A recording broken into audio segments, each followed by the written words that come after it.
Dear students, पिछले lecture में हम कर रहे थे chemical properties of group 15 element, जिसमें पहले नंबर पर आपने नेचर ऑफ बॉन्डिंग और सेकंड नंबर पर ऑक्सीडेशन स्टेट और थर्ड नंबर पर था फॉर्मेशन ऑफ हाइड्राइड और फोर्थ नंबर पर आपने स्टडी किया था फॉर्मेशन ऑफ हैलाइड्स।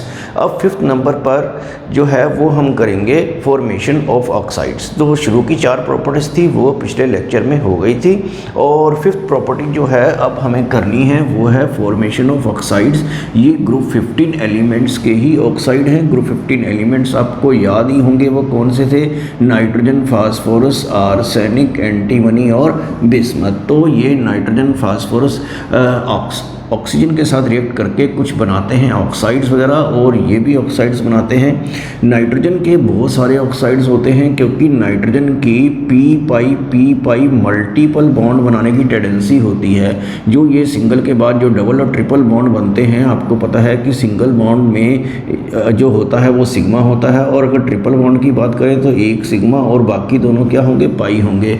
और पाई बॉन्ड जो होता है वो हमेशा पी ऑर्बिटल्स के बीच में होता है, तो इसलिए पाई बॉन्ड को यहाँ पर क्या बोलते हैं? P pi bond. तो जो स्मॉल एलिमेंट्स होते हैं वो मल्टीपल बॉन्ड बनाते हैं, जैसे नाइट्रोजन पी पाई बॉन्ड बनाता है, तो उसकी वजह से बहुत सारी ऑक्सीडेशन स्टेट नाइट्रोजन की पॉसिबल होती हैं, और वो बहुत सारी ऑक्सीडेशन स्टेट में ही ऑक्साइड्स बनाता है। जैसे ये जो ऑक्साइड्स नाइट्रोजन के लिखे हैं, जैसे ये नाइट्रस ऑक्साइड है, ये नाइट्रिक ऑक्साइड है, ये नाइट्रोजन ट्राईऑक्साइड, ये टेट्रा ऑक्साइड और ये पेंटाऑक्साइड। अगर आप इनकी ऑक्सीडेशन स्टेट इसमें स्टडी करते हैं नाइट्रोजन की, तो यहाँ पर ऑक्सीडेशन स्टेट अगर आप कैलकुलेट करेंगे N2O में नाइट्रोजन की, तो वो कितनी आएगी? +1 आएगी। और यहाँ पर कितनी आएगी? +2। ये आप कैलकुलेट कर लेना। ऑक्सीजन -2 है तो नाइट्रोजन जो है वो +2 हो जाएगा। ये x मान के आप कैलकुलेट कर सकते हैं। और N2O3 में ऑक्सीडेशन स्टेट नाइट्रोजन की कितनी आएगी? +3। ऐसे ही इसमें +4 और यहाँ पे कितनी आ जाएगी? +5। तो नाइट्रोजन की वैरायटी ऑफ ऑक्सीडेशन स्टेट होती है इसमें ऑक्साइड्स में +1 से लेकर +5 तक, और जो बाकी एलिमेंट्स हैं वो मेनली +3 और +5 ऑक्सीडेशन स्टेट में ही ऑक्साइड बनाते हैं। जैसे फास्फोरस P4O6 बनाता है, और एक +5 ऑक्सीडेशन स्टेट में ये P4O10 भी बनाता है। तो बाकी ऑक्साइड्स कम ही होते हैं। नाइट्रोजन के बहुत सारे ऑक्साइड्स हैं, ये आपने यहाँ से नोट कर लेना है। और उसके अलावा 2 पॉइंट आपको और नोट करने हैं कि ये जो ऑक्साइड है nitrous oxide, it is called as laughing gas. इसको लाफिंग गैस बोलते हैं, और इसका एक स्वीट टेस्ट होता है, और इसको डेंटिस्ट एज एन अनस्थेटिक भी यूज़ करते हैं। तो ये कहीं जीके वगैरह में या मल्टीपल चॉइस में क्वेश्चन आता है कि लाफिंग गैस कौन सी है, तो उसका आंसर हो जाएगा नाइट्रस ऑक्साइड। और NO जो है नाइट्रिक ऑक्साइड के बारे में भी आपको नोट करना है कि इसमें ओड नंबर ऑफ इलेक्ट्रॉन्स होते हैं। आपको पता है कि नाइट्रोजन के लास्ट शेल में कितने होते हैं? 5, और ऑक्सीजन के लास्ट शेल में कितने होते हैं? 6। तो ये कितने होंगे? 11। तो इसमें एक अनपेयर्ड इलेक्ट्रॉन रह जाएगा। अनपेयर्ड इलेक्ट्रॉन जिसके पास होता है वो होते हैं पैरामैग्नेटिक। तो इसलिए ये क्या होता है? पैरामैग्नेटिक होता है गैसीय स्टेट में अनपेयर्ड इलेक्ट्रॉन की वजह से। पैरामैग्नेटिक का मतलब जो मैग्नेटिक फील्ड में अट्रैक्ट होता हो। यहाँ पर एक क्वेश्चन आता है कि ये गैसीय स्टेट में तो पैरामैग्नेटिक है, लेकिन लिक्विड या सॉलिड स्टेट में डायमैग्नेटिक है। तो ये लिक्विड और सॉलिड या सॉलिड स्टेट में ऐसा क्या हो जाता है कि ये डायमैग्नेटिक हो जाता है, वो आपको समझना है। तो ये क्या होता है, जब मॉलिक्यूल क्लोज आते हैं लिक्विड या सॉलिड स्टेट में, तो एक NO के साथ एक NO और मॉलिक्यूल जो है वो क्लोज आ जाता है, और इस तरह से ये एक लूज डाइमर बना देता है।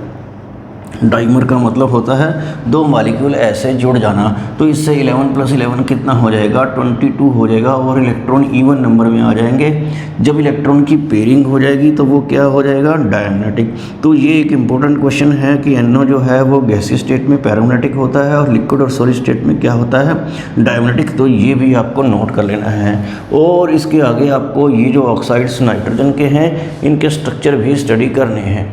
Structure of oxides of nitrogen में सबसे पहले देख लेते हैं N2O। तो इसका स्ट्रक्चर जो मैंने यहाँ पे ड्रा किया वो इस तरह से है, N और ट्रिपल बॉन्ड N और फिर सिंगल बॉन्ड है, और ऑक्सीजन के ऊपर यहाँ पर नेगेटिव चार्ज और यहाँ पर पॉजिटिव चार्ज आपको दिखाई दे रहा है। मीन्स कि यहाँ पर एक इलेक्ट्रॉन कम है और यहाँ पर एक इलेक्ट्रॉन ज़्यादा है। तो इलेक्ट्रॉन आपको याद है कि नाइट्रोजन के लास्ट शेल में 5 हैं और ऑक्सीजन के लास्ट में 6 हैं। तो ये जो यहाँ पर इलेक्ट्रॉन ऑक्सीजन के जो राउंड अबाउट अपने को दिखाए गए यहाँ यहाँ पर ये 3 लोन पेयर हैं, मीन्स कि 6 इलेक्ट्रॉन हैं और एक इलेक्ट्रॉन इस बॉन्ड में होगा तो 7 हो जाएंगे, मीन्स कि 6 से ज़्यादा है तो यहाँ पर आपको एक नेगेटिव चार्ज दिखाई दे रहा है। और नाइट्रोजन के लास्ट में आपको याद है 5 होते हैं, तो 1 2 3 और 4, एक एक बॉन्ड में एक एक इलेक्ट्रॉन काउंट किया तो 4 है, तो एक कम है, तो यहाँ पर पॉजिटिव चार्ज है। मॉलिक्यूल के पास एक पॉजिटिव और एक नेगेटिव चार्ज है, तो इक्वल चार्ज है, तो मीन्स कि ये न्यूट्रल ही है और इसके ऊपर ओवरऑल कोई चार्ज नहीं है। इस नाइट्रोजन को देख लेते हैं, यहाँ पर 2 तो ये इलेक्ट्रॉन लोन पेयर में दिखाए गए हैं और 3 जो हैं इस बॉन्ड में होंगे, तो इसके इलेक्ट्रॉन 5 पूरे हैं। इस तरह से ये स्ट्रक्चर आपको ड्रा कर लेना है और इलेक्ट्रॉन को ठीक से दिखा देना है। और आगे देखते हैं NO को। NO जो है एक ओड इलेक्ट्रॉन मॉलिक्यूल है, आपको पता है ऑक्सीजन के लास्ट में 5 होंगे और ऑक्सीजन के लास्ट में 6 होंगे और नाइट्रोजन के लास्ट में कितने होंगे 5।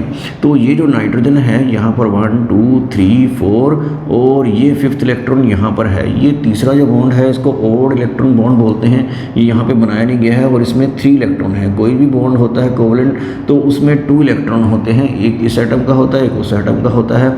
लेकिन जो यहाँ पर जो ये बॉन्ड है इसको ओड इलेक्ट्रॉन बॉन्ड बोलते हैं। इसमें 3 इलेक्ट्रॉन आपको दिखाई दे रहे हैं, जिसमें से 2 तो ऑक्सीजन के हैं और एक नाइट्रोजन का है। तो नाइट्रोजन के ये 1 2 3 4 5 इलेक्ट्रॉन कंप्लीट हो गए थे, ऑक्सीजन के 1 2 3 4 5 6, तो टोटल इलेक्ट्रॉन्स जो हैं 5 + 6 जो हैं वो इसमें कंप्लीट हैं। तो इस तरह से इसका स्ट्रक्चर बनाया जा सकता है। तो ये थोड़ा सा डिफरेंट है, तो आपको इसको भी नोट कर लेना है। और आगे N2O3 देख लेते हैं। इसका ये एक सिमेट्रिक स्ट्रक्चर है, ONO इस टाइप से। तो ऑक्सीजन के यहाँ पर पहले यहाँ देख लेते हैं 1 2 3 4 5 6, 2 इलेक्ट्रॉन यहाँ बॉन्ड में होंगे, इस टाइप से कंप्लीट हैं इसके। और नाइट्रोजन के 1 2 3 4 5, ये यहाँ पर एक पेयर ऑफ इलेक्ट्रॉन है, ये भी आपको नज़र आ गया होगा। इस तरह से ऑक्सीजन के भी 1 2 3 4 और 5 6 जो 2 इलेक्ट्रॉन बॉन्ड में हैं। तो इस तरह से सभी के इलेक्ट्रॉन्स कंप्लीट हैं। यहाँ पर एक लोन पेयर है और ऑक्सीजन के पास 2 लोन पेयर हैं। तो जब भी किसी ऑक्सीजन पे नेगेटिव चार्ज हो वहाँ पे आपको 3 लोन पेयर दिखाई देंगे और कोई चार्ज नहीं है तो वहाँ पे 2 लोन पेयर दिखाई देंगे। इस तरह से ये स्ट्रक्चर जो है आप इनको नोट कर लें अपनी नोटबुक में। आगे आपको 2 स्ट्रक्चर और नोट कर लेने हैं, जैसे कि ये N2O4 है, तो इस तरह से 2 नाइट्रोजन और 2 ऑक्सीजन दोनों के पास हैं। तो जो नेगेटिव चार्ज वाला ऑक्सीजन है यहाँ पर आपको 3 इसमें लोन पेयर दिखाई देंगे और जो न्यूट्रल है इसके पास 2 लोन पेयर होंगे और डबल बॉन्ड होगा। नाइट्रोजन के पास पॉजिटिव चार्ज है, इसका मतलब ये हुआ कि इसके पास एक इलेक्ट्रॉन कम होगा, 1 2 3 4 मतलब 5 से एक कम है। तो इसी तरह से यही चीज़ इस साइड है, तो यहाँ पर ये 3 लोन पेयर दिखाई दे रहे हैं, यहाँ पर 2 लोन पेयर दिखा दे रहे हैं आपको। तो ये N2O4 का स्ट्रक्चर हो जाएगा। और N2O5 में एक ऑक्सीजन नेचुरली बीच में भी होगा और इसके पास 2 लोन पेयर होंगे। और ये नेगेटिवली चार्ज ऑक्सीजन है जिस पर 3 लोन पेयर हैं और ये सिंपल ऑक्सीजन जिस पर 2 लोन पेयर हैं। तो वही चीज़ यहाँ पर है अपोजिट डायरेक्शन में, इधर ये ऊपर है तो इधर ये नीचे है। अगर इधर आपने नीचे लगाया तो वो ऊपर लगा सकते हैं, हालांकि उससे कोई फ़र्क नहीं पड़ता है। इसी स्ट्रक्चर को आप इस तरह से, ये वाला जो बॉन्ड होता है तो इसको आप कोऑर्डिनेट बॉन्ड से भी दिखा सकते हैं। यहाँ पर ये जो है एक पॉजिटिव चार्ज भी होगा 1 2 3 4 और यहाँ पर भी पॉजिटिव चार्ज होगा, क्योंकि जितने पॉजिटिव हैं उतने ही नेगेटिव चार्ज भी होते हैं। तो ये पॉजिटिव नेगेटिव वाले को आप दिखा सकते हैं एक कोऑर्डिनेट बॉन्ड से। कोऑर्डिनेट बॉन्ड जो होता है वो लोन पेयर ऑफ इलेक्ट्रॉन देने से बनता है इस टाइप से। तो इसकी जगह पे यहाँ पे ये कोऑर्डिनेट बॉन्ड आ जाएगा और इसकी जगह पर यहाँ पर ये वाला कोऑर्डिनेट बॉन्ड आ जाएगा। तो ये वाला स्ट्रक्चर जो है एक बार बोर्ड एग्जाम में भी आया हुआ है, तो ये आपको ज़रूर कर लेना है। नेक्स्ट प्रॉपर्टी है फॉर्मेशन ऑफ बाइनरी कंपाउंड्स। तो बाइनरी कंपाउंड्स क्या होते हैं, जो 2 एलिमेंट्स से मिलकर बने हों। तो जो ये ग्रुप 15 के एलिमेंट्स हैं तो ये कुछ दूसरे एलिमेंट के साथ मिलकर बाइनरी कंपाउंड्स बनाते हैं। तो इसमें 3 ऑक्सीडेशन स्टेट रहती है मेनली। तो इसके कुछ एग्जांपल आपको जस्ट नोट कर लेने हैं, जैसे कि कैल्शियम नाइट्राइड, ये Ca3N2 इसका फार्मूला हो जाएगा। और इस तरह से फास्फोरस के साथ कैल्शियम फास्फाइड बना देगा।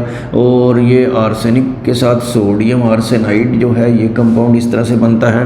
और जिंक स्ट्राइबाइड जो है वो एंटीमनी के साथ जो है Zn3Sb2 ये कंपाउंड बन सकता है। और बिस्मथ के साथ मैग्नीशियम कंपाउंड बना लेता है, मैग्नीशियम बिस्मुथाइड। तो उसका फार्मूला ये हो जाएगा। हालांकि इस प्रॉपर्टी में कभी कोई क्वेश्चन नहीं आया आज तक, लेकिन फिर भी एग्जाम्पल के तौर पर आप ये बाइनरी कंपाउंड्स की फॉर्मेशन भी नोट कर सकते हैं।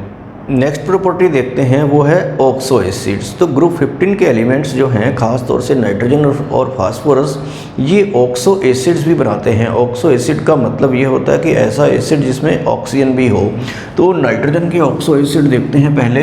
तो ये बहुत पॉपुलर एसिड है जिसका आपको पता ही होगा, नाइट्रिक एसिड। ये HNO3 इसका फार्मूला है और इसमें नाइट्रोजन की ऑक्सीडेशन स्टेट अगर आप फाइंड आउट करें तो वो आएगी +5 और इसका HONO इस तरह से इसका स्ट्रक्चर रहता है। ये ऑक्सीजन डबल बॉन्ड से और ये यहाँ पर कोऑर्डिनेट बॉन्ड लगाया है, तो आपको स्ट्रक्चर भी इसका नोट कर लेना है। और सेकंड जो है वो है नाइट्रस एसिड जो HNO2 होता है। ये हालांकि स्टेबल नहीं होता और इसमें नाइट्रोजन की ऑक्सीडेशन स्टेट रहेगी +3 और HONO इस टाइप से इसका सिंपल स्ट्रक्चर रहता है। और एक थर्ड और होता है हाइपोनाइट्रस एसिड। ये एक डाई बेसिक एसिड है। डाई बेसिक का मतलब जो 2 H पॉजिटिव रिलीज कर सकता हो, एक ये वाला एक ये वाला। तो ये OH NNOH इस टाइप से, और यहाँ पे लोन पेयर ऑफ इलेक्ट्रॉन भी है। इस टाइप से ये इसका स्ट्रक्चर रहेगा और इसमें नाइट्रोजन की ऑक्सीडेशन स्टेट आप फाइंड आउट करेंगे तब वो आएगी +1। तो ये नाइट्रोजन के ऑक्सो एसिड्स क्या है फार्मूला और उनका स्ट्रक्चर कैसा है और उसमें नाइट्रोजन की ऑक्सीडेशन स्टेट कितनी है, ये आपको नोट कर लेना है। आगे देखते हैं ऑक्सो एसिड ऑफ फास्फोरस। तो जो फास्फोरस है ये बहुत सारे ऑक्सो एसिड बनाता है, तो उनके नेम क्या हैं और फार्मूला क्या है ये यहाँ से आप नोट कर लीजिए। तो मेन ऑक्सो एसिड यहाँ पर लिखे हैं, बहुत सारे ऑक्सो एसिड होते हैं फास्फोरस के। तो जैसे फर्स्ट नंबर पर H3PO2 लिखा है, ये हाइपो फास्फोरस एसिड है। और सेकंड नंबर पर H3PO3 है, ये फास्फोरस एसिड है। और इसमें फास्फोरस की ऑक्सीडेशन स्टेट क्या रहेगी वो भी वहाँ पर +1 +3 इस तरह से लिखी है। ऑक्सीडेशन स्टेट आपको खुद भी एक बार चेक कर लेनी है कैलकुलेट करके। और थर्ड नंबर पर H3PO4 जिसका नेम ऑर्थो फास्फोरिक एसिड है, या सिर्फ फास्फोरिक एसिड भी आप बोल सकते हैं। ऑक्सीडेशन स्टेट इसमें +5 आएगी। और ये H4P2O5 है, पायरो फास्फोरस एसिड। और फिफ्थ नंबर पर H4P2O6 है और इसको हाइपोफास्फोरिक एसिड बोलते हैं। ये ऑक्सीडेशन स्टेट कभी कभी +4 भी आ सकती है, ये रेयर केस है। हालांकि फास्फोरस की ऑक्सीडेशन स्टेट जो है +4 किसी केस में नहीं आती है, लेकिन इस केस में आप नोट कर सकते हैं। और 6 पॉइंट है इसमें H4P2O7 पायरोफास्फोरिक एसिड जो है, ये भी आपको नोट कर लेना है। और एक HPO3 थ्राइस है, मेटाफास्फोरिक एसिड। उसके अलावा और भी ऑक्सो एसिड्स होते हैं जो आप बुक वगैरह से नोट कर सकते हैं। ऑक्सो एसिड और फास्फोरस में से कुछ के हम स्ट्रक्चर जो है वो स्टडी कर लेते हैं। तो देखते हैं स्ट्रक्चर कैसा होता है। जैसे मैं एक ये स्ट्रक्चर बनाता हूँ, आपको देखना है कि ये किसका स्ट्रक्चर बना है। ये फास्फोरस के साथ एक ऑक्सीजन लगाया है डबल बॉन्ड से, और एक OH इधर, एक OH इधर और एक OH इधर। इस तरह से ये एक टेट्राहेड्रल सी शेप बन गई है। तो आपको पता चल गया होगा कि ये किसका स्ट्रक्चर बना है। ये H3PO4 का बना है। H तो 3 है और ऑक्सीजन यहाँ पर 3 है, एक ऑक्सीजन यहाँ पर ऊपर लगा है डबल बॉन्ड से। तो अब यहाँ पर मैं एक एक ऑक्सीजन कम कर देता हूँ। यहाँ से आप देख सकते हैं इसको ऐसे। तो ये H और ये इधर OH ऐसे ही रह गए। तो ये स्ट्रक्चर किसका बना, H3PO3 का। ये आपको याद ही है कि इसको फास्फोरिक एसिड बोलते हैं, इसको फास्फोरस एसिड बोलते हैं। और यहाँ पर एक ऑक्सीजन में अभी और कम कर रहा हूँ तो एक स्ट्रक्चर और बन जाएगा। इस टाइप से आप देख लीजिए, यहाँ पर ये H ऐसे है और ये H और एक OH। तो ये ऑक्सीजन कम किया है, तो यहाँ पर ये स्ट्रक्चर किसका बना है, H3PO2 का। तो इन स्ट्रक्चर को देखकर आपको पता चल जाएगा कि कौन सा जो ऑक्सो एसिड है वो कितने H रिलीज़ कर सकता है एक्वस सोल्यूशन में। हालांकि आप देख रहे हैं कि सबके पास 3 H हैं, और लेकिन जो है यही जो है तीनों H जो है दे पाएगा जो ऑक्सीजन के साथ है, क्योंकि ऑक्सीजन नेगेटिव और H पॉजिटिव होता है। जो H3PO3 है ये 2 ही H रिलीज़ कर पाएगा एक्वस सॉल्यूशन में। इसके ऊपर एक इम्पॉर्टेंट क्वेश्चन भी है जो हम बाद में करेंगे। और ये जो है H3PO2 सिर्फ एक ही H दे पाता है एक्वस सॉल्यूशन में। ये वाले H जो फास्फोरस से डायरेक्टली लिंक है ये रिलीज़ नहीं होते, क्योंकि इसमें नेगेटिव पॉजिटिव इस तरह से ब्रेक नहीं होगा। ऑक्सीजन ही इलेक्ट्रोनेगेटिव है, तो ये नेगेटिव और H पॉजिटिव इस टाइप से ये रिलीज़ हो पाता है सिर्फ एक H। तो ये स्ट्रक्चर जो है इन तीनों के आपको ज़रूर नोट कर लेने हैं। आगे हम और भी स्ट्रक्चर देख लेते हैं। जैसे ये जो स्ट्रक्चर यहाँ बना हुआ है ये H4P2O7 का है। तो एक P के इधर भी 2 OH हैं और दूसरे P के उधर भी OH और इनके बीच में एक ऑक्सीजन है और एक एक ऑक्सीजन जो है वो डबल बॉन्ड से लगा है। तो यहाँ पर H कितने हो जाते हैं 4 और P2 है, O जो है वो 7 है, 1 2 3 इधर है और 3 इधर 6 और एक बीच में। तो इसी स्ट्रक्चर को देखकर मैं एक और स्ट्रक्चर बना देता हूँ। एक ऑक्सीजन ये और एक ऑक्सीजन ये यहाँ पे कम कर दूंगा मैं, तो आप देख लेंगे कि ये कैसा स्ट्रक्चर बन गया है इस टाइप से। तो यहाँ पर एक H लगा देते हैं और ये OH और एक ऑक्सीजन बीच में है और एक P इधर है और ये डबल बॉन्ड से एक ऑक्सीजन ऊपर और ये इधर इस तरह से और यहाँ पर H। तो यहाँ पर भी OH की जगह H किया, यहाँ पर भी OH की जगह पे H किया है, तो 2 ऑक्सीजन कम हो गए हैं। तो ये स्ट्रक्चर बन गया है H4P2O5 का। तो H4P2O5 का स्ट्रक्चर जो है ये उसके जैसा ही है, ये आपको नोट कर लेना है। तो ये मैंने प्रॉपर ऑर्डर में नहीं बनाए हैं लेकिन आपको प्रॉपर सीक्वेंस में नोट कर लेना है। तो H4P2O5 ये हो गया है, H4P2O7, एक वो रह गया है H4P2O6। तो H4P2O6 जो है वो इसी स्ट्रक्चर को मैं थोड़ा सा चेंज करके बना देता हूँ। आपने पहले ये नोट कर लेना है H4P2O7, तो उसमें एक ऑक्सीजन कम होगा तो वो ये वाला होगा। तो यहाँ पर हम क्या करेंगे, आपको दोबारा से इसको बना लेना है और यहाँ पर इसको ऐसे सीधा कर देंगे तो ये H4P2O6 का स्ट्रक्चर बन जाएगा। इस तरह से ये वाले स्ट्रक्चर भी आपको नोट करने हैं। इसके अलावा आपको और भी स्ट्रक्चर देखने हैं। जैसे ये है पॉलीमेटाफॉस्फोरिक एसिड HPO3N है, मींस कि आगे रिपीट होता जाएगा। तो ये HPO3, यहाँ पर HPO3 बनता हुआ नज़र आ रहा है आपको, फिर इस तरह से आगे, फिर आगे, इस तरह से ये रिपीटिशन इसका चलता जाएगा। तो इसको पॉलीमेटाफॉस्फोरिक एसिड बोलते हैं HPO3N टाइम्स। तो ये इस तरह से इसका स्ट्रक्चर रहता है। और इसमें एक साइक्लोट्राईमेटाफॉस्फोरिक एसिड भी होता है HPO3 के 3 इसमें कंबाइन करते हैं। तो यहाँ पे मैं इसको बना के दिखाता हूँ। तो मैं आपको एक सिंपल तरीका बताता हूँ कि कैसे आपको बनाना है। तो यहाँ पर आप एक O, एक P, एक O, एक P, इस तरह से एक हेक्सागन पहले बना लीजिए तो आपके लिए ये ईजी हो जाएगा। तो जो P है ये एक P, एक O, इस तरह से एक हेक्सागन बनाई है और एक P के ऊपर एक तो आपको ऑक्सीजन लगा देना है और एक लगा देना है OH। इस तरह से ये P है, इसके ऊपर भी एक ऑक्सीजन आप लगा देंगे और एक OH लगा देंगे। ऑक्सीजन ये ऐसे डबल बॉन्ड से। इस तरह से यहाँ भी आप इस तरीके से कर लीजिए कि एक ऑक्सीजन लगा दीजिए और एक लगा दीजिए OH। तो इस टाइप से ये HPO3 के आपको 3 इसमें कॉम्बिनेशन इसमें नज़र आ जाएंगे। तो ये स्ट्रक्चर भी आपको ज़रूर कर लेना है। तो ये ऑक्सो एसिड ऑफ फास्फोरस थे, इससे पहले हमने ऑक्सो एसिड ऑफ नाइट्रोजन थे देखे थे और उनके स्ट्रक्चर सभी आपको नोटबुक पर ड्रा कर लेने हैं। स्ट्रक्चर से रिलेटेड एक बहुत ही इंपॉर्टेंट पॉइंट आपको नोट करना है, तो वो देख लेते हैं क्या है। जो ये ऑक्सो एसिड आपने अभी स्टडी किए हैं, जैसे H3PO3 जो फास्फोरस एसिड था इज़ डाई प्रोटिक या इसको डाई बेसिक एसिड बोलते हैं, और H3PO4 जो फास्फोरिक एसिड था इज़ ट्राई प्रोटिक या ट्राई बेसिक एसिड बोलते हैं। इसका मतलब ये होता है डाई प्रोटिक या डाई बेसिक का मीन्स कि ये ओनली 2H पॉजिटिव रिलीज़ करता है एक्वा सोल्यूशन में। तो H3PO3 जो है एक्वा सोल्यूशन में एक एक करके 2H देगा और यहाँ पर क्या बचेगा HPO3 जो है, क्योंकि ये 2 पॉजिटिव है तो यहाँ पर क्या रहेगा 2 नेगेटिव रहेगा। तो इसको तो बोलते हैं डाई प्रोटिक। लेकिन जो H3PO4 है इसके पास तीनों ही H जो हैं देने लायक हैं, आयनाइजेबल हैं, तो इसलिए ये ट्राई प्रोटिक कहलाता है। तो ऐसा क्यों है ये भी आपको नोट कर लेना है।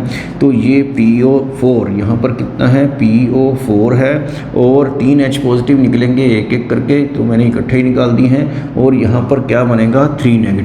तो ये सब जो है स्ट्रक्चर से रिलेटेड ही है, जैसे कि आपने अभी स्ट्रक्चर देखे थे इस तरीके से था। ये OH और यहाँ पर OH, ये इसका स्ट्रक्चर है H3PO3 का। इसके पास यही 2H जो पॉजिटिव हैं जो ऑक्सीजन नेगेटिव के साथ लगे हैं यही आयनाइजेबल हैं, और जो HP के साथ डायरेक्ट लगा है ये आयनाइजेबल नहीं है, इसलिए इसको डाई बेसिक बोलते हैं। और H3PO4 का जो स्ट्रक्चर है आपने ऐसे स्टडी कर लिया था, उसके पास जो तीनों जो हाइड्रोजन है वो आयनाइजेबल हैं क्योंकि वो सब किसके साथ लगे हैं ऑक्सीजन के साथ। तो इसलिए ये होता है ट्राईप्रोटिक और ये होता है डाईप्रोटिक या इसको डाई बेसिक बोलते हैं। तो ये पॉइंट आपको ज़रूर नोट करना है।